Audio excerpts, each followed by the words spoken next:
शेर व शायरी के ज़रिए सहर तारी करने वाले सरदार अली शाह वज़ीर तालीम सिंध से पूछना था कि शाह साहब, क्या आपकी बेटी जो आपने चंद साल कबल सरकारी स्कूल में दाखिल करवाई थी वो अभी तक सरकारी स्कूल में पढ़ रही है? वो कौन सा सरकारी स्कूल है जहां आपकी बेटी पढ़ रही है? लेकिन हमारे बच्चे तो तालीम से महरूम है, किताबों से महरूम है, फर्नीचर से महरूम है, फ़र्श पर तालीम हासिल कर रहे हैं। स्कूल में बच्चे जा नहीं पा रहे और वहाँ बैठे तो बैठे किधर?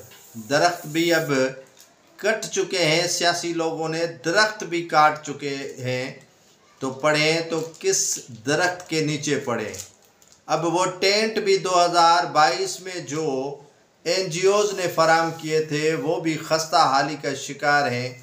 अब आप ही बताएं कि बच्चों को कहाँ छोड़ें? शरह तालीम सिंध की बलूचिस्तान से भी पीछे है, लेकिन आपके जो कान है वहाँ तक जूं नहीं रेंग रही। शाह साहब, अगर आप अपनी बच्ची को तालीम दिलवा रहे हैं सरकारी स्कूल में, तो हमारे बच्चे भी उसी स्कूल में दाखिल करवा दो, शायद वहीं से हुसूल इल्म हासिल कर सकें।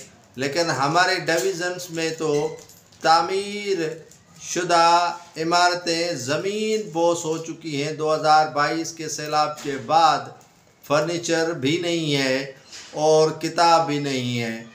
बिल्डिंग के लिए पैसे आप मुख्तस करते हो, किताबों के लिए आप पैसे मुख्तस करते हो और फर्नीचर के लिए भी अरबों रुपए उड़ा देते हो, लेकिन हमें इनका फ़ायदा नहीं होता।